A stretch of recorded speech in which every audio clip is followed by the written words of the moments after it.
नहमदुहु व नुसल्ली व नुसल्लिमु अला रसूलिल करीम।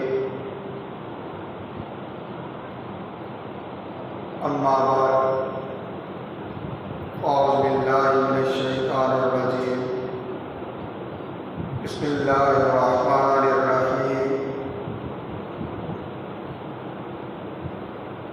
फ़ीहि रिजालुन युहिब्बूना अन यततहहरू वल्लाहु युहिब्बुल मुतहहिरीन।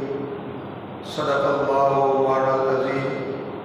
इन्नल्लाहा व मलाइकतहु युसल्लूना अलन नबी या अय्युहल्लज़ीना आमनू सल्लु अलैहि व सल्लिमू तस्लीमा। दुरूद पाक बाबा अलैहिस्सलातु वस्सलाम अलैका या सय्यदी या रसूलल्लाह व अला आलिका व अस्हाबिका या सय्यदी या हबीबल्लाह। अस्सलातु वस्सलामु अलैका या सय्यदी या खत्मल मुरसलीन व अला आलिका व अस्हाबिका या सय्यदी या रहमतल लिल आलमीन। अस्सलातु वस्सलामु अलैका या सय्यदी या खत्मल मुरसलीन व अला आलिका व अस्हाबिका या सय्यदी या रहमतल लिल आलमीन। अल्लाह रब्बुल इज़्ज़त की हमदो सना और उसके प्यारे हबीब हुज़ूर अहमद मुस्तफ़ा मुहम्मद मुस्तफ़ा अलैहि तय्यबुस्सना की बारगाहे बेकसरां में हदियाए दुरूद सलाम के बाद हाज़रीन व सामीन मोहतरम, अल्लाह रब्बुल इज़्ज़त का बेपाया फ़ज़ल व एहसान है जिसकी तौफ़ीक़ से हम जुम्मत मुबारक की इन बाबरकत सातों में अल्लाह के घर में हाजिर हैं। उन्वाने गुफ्तगू के तौर पे सूरह तौबा की आयत नंबर 108 का कुछ हिस्सा तिलावत करने का शर्फ हासिल किया, जिसमें अल्लाह रब्बुल इज़्ज़त ने मस्जिद कुबा की निस्बत वहाँ पर रहने वाले मर्दों की पाकीज़गी और तहारत को बयान किया है। आज की नशिस्त में कोशिश होगी कि हम बदन की तहारत और पाकीज़गी और रूह या नफ्स या दिल की तहारत और पाकीज़गी पर चंद कलिमात आपके गोश गुजार कर सके। अल्लाह पाक ने मस्जिद कुबा, जो कि इस्लाम की पहली मस्जिद है और रसूल कौनैन सल्लल्लाहु अलैहि वसल्लम ने मक्का मुअज़्ज़मा से हिजरत करते हुए जब सरज़मीने मदीना पर कदम रखा तो उससे पहले वादी कुबा में थोड़ा क़याम किया और वहाँ पर एक मस्जिद की बुनियाद रखी जो इस्लाम की पहली मस्जिद कहलाती है। अल्लाह ताला ने उसकी निस्बत इरशाद फरमाया, फीहि रिजालुन युहिब्बूना अन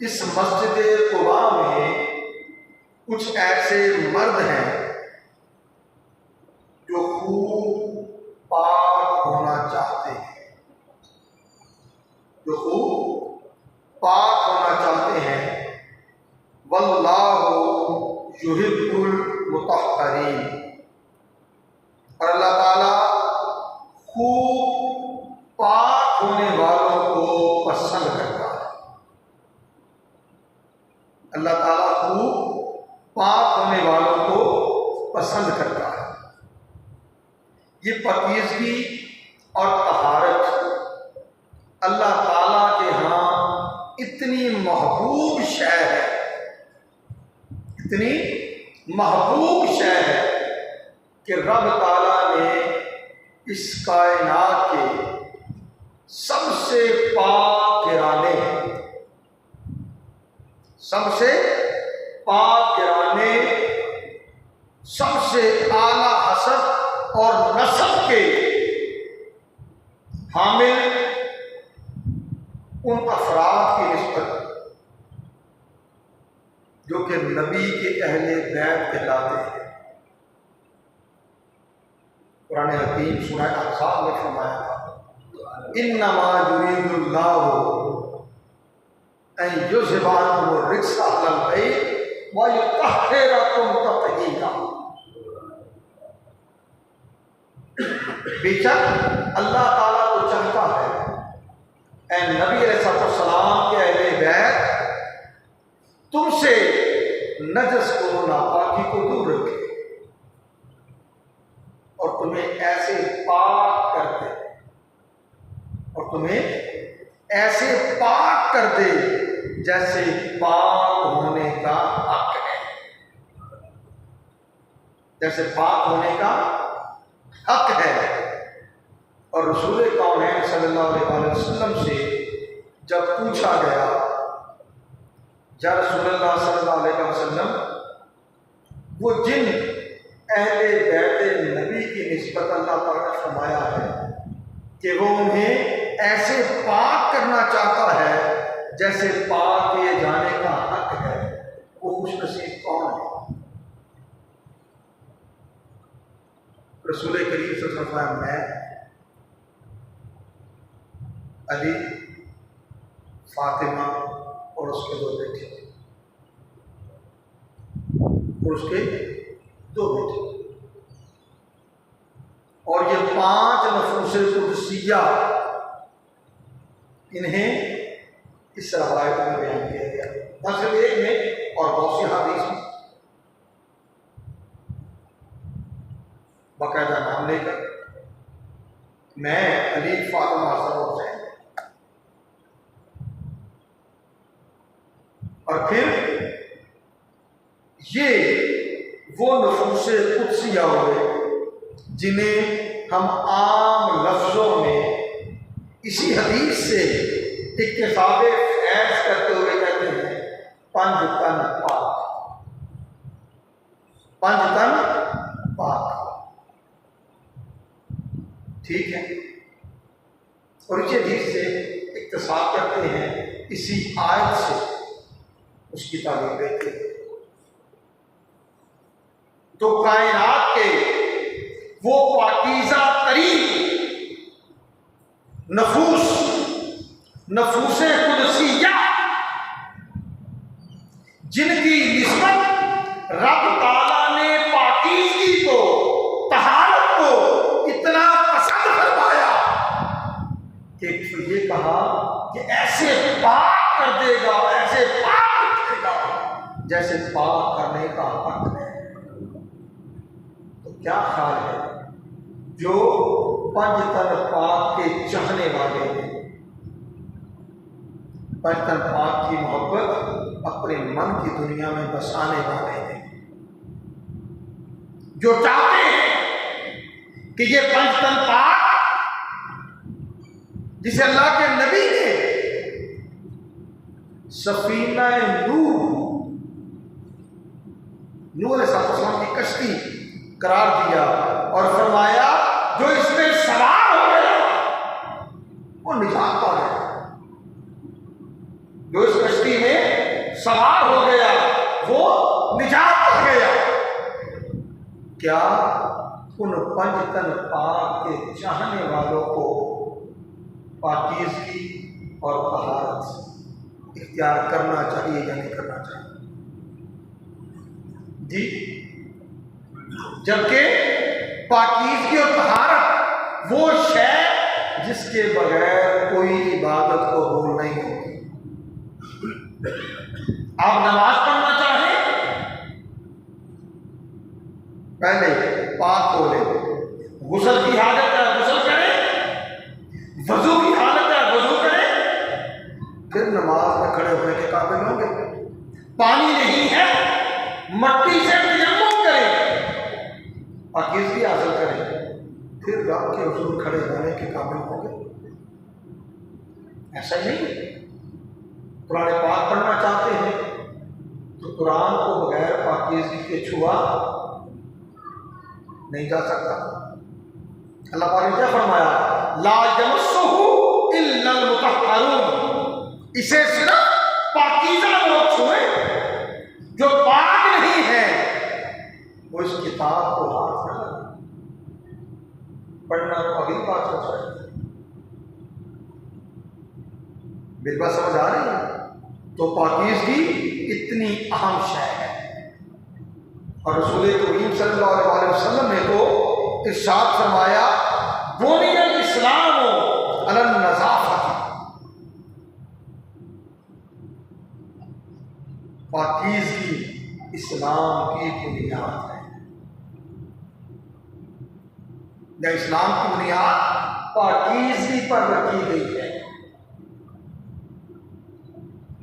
और आका ने साफ फरमाया मिफ्ताहुस सलाती अत्तहुर, पाकीज़गी नमाज की कुंजी है, नमाज की चाबी है। फिर फरमाया अत्तहुर निस्फुल ईमान, पाकीज़गी आधा ईमान है। और हम अगर ये सारा कुछ जानकर भी, ये सारा कुछ जानकर भी खुद को पाकीज़ा रखने की कोशिश न करें, पाक साफ रखने की कोशिश न करें, फिर बताएं ये कोई खुश नसीबी होगी या इसके बरक्स मौका होगा।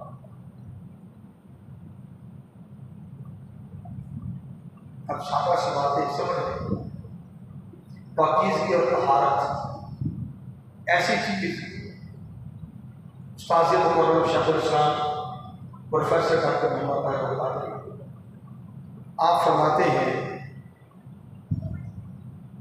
कि अगर बंदा बावजू हो नमाज पढ़ना 60 से 70% आसान हो जाता है। 60-70% नमाज पढ़ना आसान हो जाता है। क्यों? पंजाबी में कहते हैं वो जो वजू करने की खेचड़ है, बंदा उस खेचड़ से बच जाता है ना। चले शूज पहने हुए, जराबे पहने हुए हैं, ठीक है, सर्दियां हैं तो जर्सी पहनी हुई है, कोई कोट पहना हुआ है, उतारना पड़ेगा। कौन है ये खेचड़ करे? अल्लाह नहीं रखेगा। अल्लाह क्या यूं ही मिल जाएगा? अल्लाह को पाना है तो जाहिर तहारत तो एक चीज होगी, बातिन को भी पाक करना होगा, बातिन को भी पाकीज़गी देना होगी। अब जो लोग इस चीज को तकलीफ से समझते हैं वो कुरान करीम की सूरह माइदा की आयत नंबर 6 उसका जो हिस्सा समाप्त फरमा ले। अल्लाह पाक ने फरमाया मा युरीदुल्लाहु लियजअल अलैकुम मिन हरज वलाकिन युरीदु लियुतहिरकुम। अल्लाह ताला नहीं चाहता कि तुम्हें किसी मुश्किल में डाले, लेकिन वो तुम्हें पार करना चाहता है। दोबारा सुनिए, अल्लाह ताला नहीं चाहता कि तुम्हें किसी मुश्किल में डाले, तुम्हें किसी तकलीफ में डाले, लेकिन वो तुम्हें पार करना चाहता है। जब रब ताला ये चाहता है कि मेरा बंदा पाक हो, मेरा बंदा पाक हो, बंदा चाहे नहीं, मुझे पाक होकर क्या लेना देना, तो फिर बताएं रब की कुर्बत कैसे, रब की मोहब्बत कैसे, रब वालों की मोहब्बत कैसे। वो तो सब कुछ पाक है, वो तो सब कुछ पाक है, और पाक चीज़ें तो फिर पाक बर्तन में ही आती, और पाक बर्तन में ही डाली जाती। क्या ये बात ठीक है या नहीं? मैंने कई बार ये मिसाल दी कि भाई बाहर दूध वाला आ गया कि दूध ले लो। माँ ने बच्चे से कहा जाओ दूध ले आओ। बच्चा दौड़ा दौड़ा वॉशरूम में गया, वॉशरूम वाला लोटा पकड़ लिया, वॉशरूम वाला डब्बा ले लिया। दूध ज़्यादा लेना है तो वॉशरूम वाली बाल्टी ले ली, और वो बैरूनी दरवाजे की तरफ निकला। माँ ने देख लिया तो माँ क्या कहेगी, इसी बर्तन में ले लो जी। माँ क्या कहेगी, इसी बर्तन में ले आओ। नहीं, माँ कहेगी बेवकूफ हो गया और तुझे पता नहीं दूध किस बर्तन में डालना है। चलो इसे वॉशरूम में रखो, हाथ धो और किचन से बर्तन लो। वो हड्डियां है, वो बाल्टी है, वो जग है, वो कोई डोल है, किचन से लो। और खबरदार आइंदा वॉशरूम वाला बर्तन लेके धो लेने की कोशिश की। कैसे होगा कि नहीं होगा जी? बोलो यार, आगे मैंने 2-3 मिसालें देके बात खत्म कर देते। ऐसे होगा कि नहीं होगा? क्यों? याद रख लें, जिस तरह किचन वाला बर्तन पाकीज़ा है, साफ धुला हुआ है, इसी तरह जो वॉशरूम वाला बर्तन है वो भी धुला हुआ है। बल्कि किचन वाले बर्तन के इस वक्त वो ज़्यादा बार धुलता है कि जब घर का कोई भी फर्द वॉशरूम में जाए, वो बाल्टी इस्तेमाल करे, वो डब्बा इस्तेमाल करे, वो लोटा इस्तेमाल करे, उसके अंदर बाहर पानी फिर जाता है, और पानी का असर क्या है, वो नापाकी को दूर करता है, वो पाकीज़गी को लाता है। ठीक है, अब बात तो समझे। पहली चीज, वो जो वॉशरूम का बर्तन था पाक तो है, पाक तो है, ना सिर्फ पाक है बल्कि पाक करने की सलाहियत भी रखता है। हम 3 नजासतें उसी में पानी डाल के दूर करते हैं ना। अगर वो हमारी नजासतें दूर करने वाला ना हो, हमें पाकीज़गी देने वाला ना हो, तो क्या उसे इस्तेमाल किया जाएगा? नहीं। वो पाक भी है, पाकीज़गी देने वाला भी है, लेकिन उसका माहौल अच्छा नहीं। वॉशरूम का माहौल है, नापाकी वाला माहौल है, लिहाजा उस बर्तन में दूध नहीं डाला जाता, उस बर्तन में पानी डाल के नहीं पिया जाता। क्यों? इसका माहौल अच्छा नहीं। अब मुझे बताएं, अगर मन का बर्तन मैला हो, इसमें नजासत हो, इसमें नापाकी हो, नाउज़ुबिल्लाह, अल्लाह की मोहब्बत इतनी गिरी पड़ी है, नापाक दिल में आ जाए, बदन नापाक हो,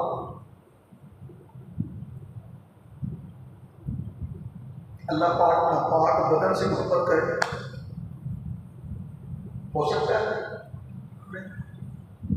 अगर अल्लाह से, अल्लाह के रसूल से मोहब्बत है और चाहते हैं कि वो मन की दुनिया में आ बसे, तो उनको बसाने के लिए इस घर को पाक करना होगा, इस घर को इस काबिल बनाना होगा कि अल्लाह और रसूल की मोहब्बत इसमें आ जाए। फिर वो कभी वो मौका भी आ जाए, उसकी मोहब्बत के साथ उनकी आमद भी हो जाए, कहीं वो भी फेरा डाल जाए, तो अव्वलन अपनी सोहबतें वो पार करें, हमेशा बावजूद है। मैंने पहले भी अर्ज किया, सैयदी शेखुल इस्लाम फरमाते हैं वजू बंदाए मोमिन का लिबास है, बंदाए मोमिन का लिबास है। अगर वो बावजूद नहीं है तो वो ऐसे ही है गोया बरहना, गोया नंगा।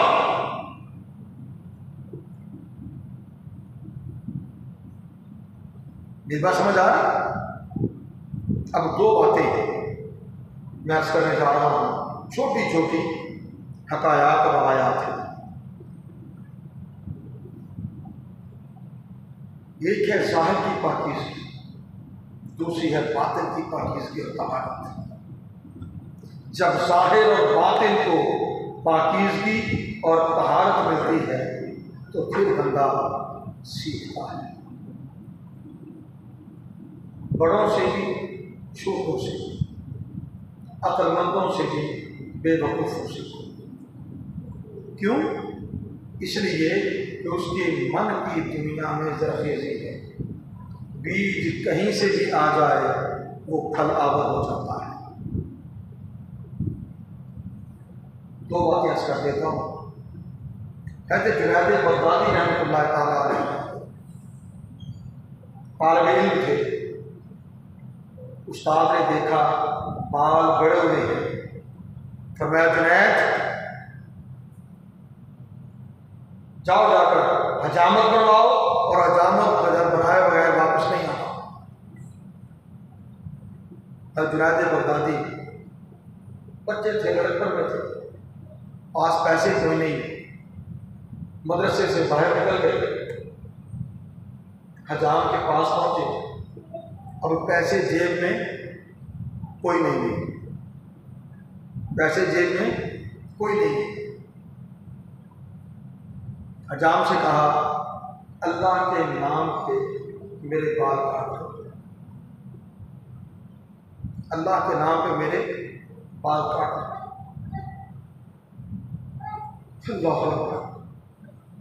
हजाम जो किसी की हजामत बना रहा था, उसने सीट से उस शख्स को उठाया कि सारी जिंदगी हो गई पैसे लेकर बाल काटते हुए, आज पहला बंदा आया है जो अल्लाह के नाम पे बाल कटवाने आया है, लिहाजा तू उधर बैठ, पहले मैं इसके बाल काटूं, पहले मैं इसके बाल काटूं। उस हजाम ने जुनैद बगदादी को, दोस्तों जुनैद थे अगरचे बगदाद के रहने वाले थे मगर वो मुकाम मर्तबा तो नहीं था, बिठाया, उसका माथा चूमा, उसका माथा चूमा, हजामत बना दी। जुनैद बगदादी ने दिल ही दिल में सोचा कि जिंदगी में जब भी मेरे पास कोई पैसे हुए ना तो मैं आके इस हजाम को दूंगा, आगे इस हजाम को दूंगा। वक्त गुजर गया, जुनैद बगदादी के पास पैसे भी आ गए, याद भी आ गया, उसी हजाम के पास चले गए और जाकर उसे कुछ पैसे देना चाहे, ये कहते हुए कि फलां वक्त मैंने मुझसे हजामत बनवाई थी, मेरे पास पैसे नहीं थे, मैंने कहा था अल्लाह के नाम में हजामत कर। उस हजाम ने पता क्या कहा, जुनैद अब तो इतना बड़ा सूफी हो गया है, और तो कीजिए जुनैद अब तो तू इतना बड़ा सूफी हो गया है, क्या ये भी नहीं जानता कि जो काम अल्लाह के नाम पे किया जाए उसका बदला मखलूक से नहीं देते।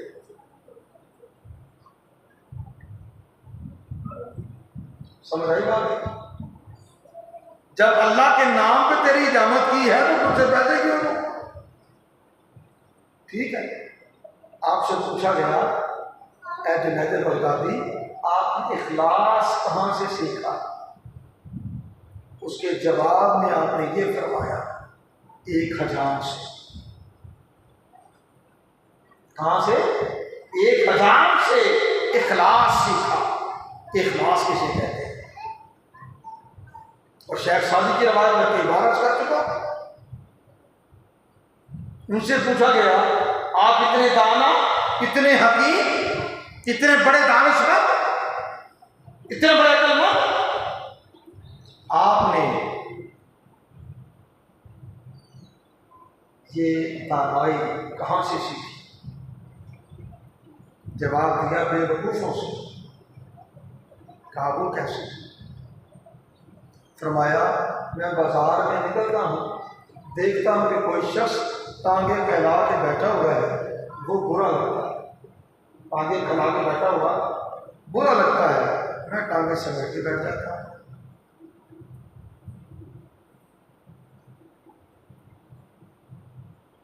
फिर अगली बात में बात खत्म कर दूँ।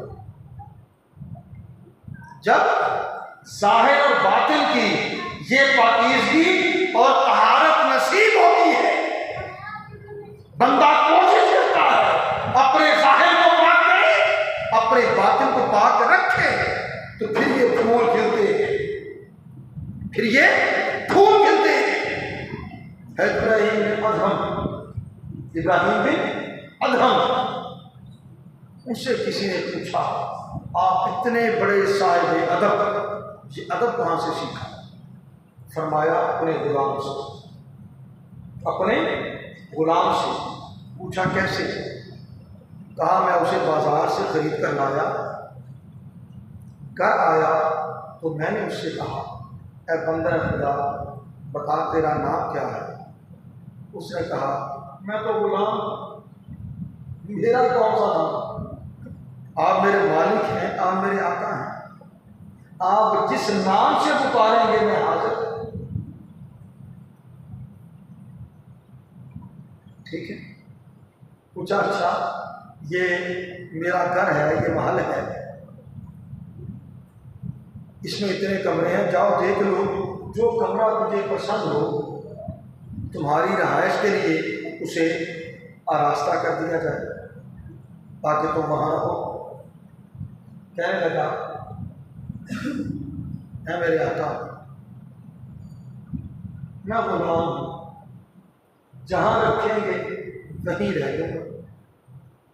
गुलामों की पसंद नापसंद क्या होती है? जो मालिक को पसंद वही गुलाम को पसंद।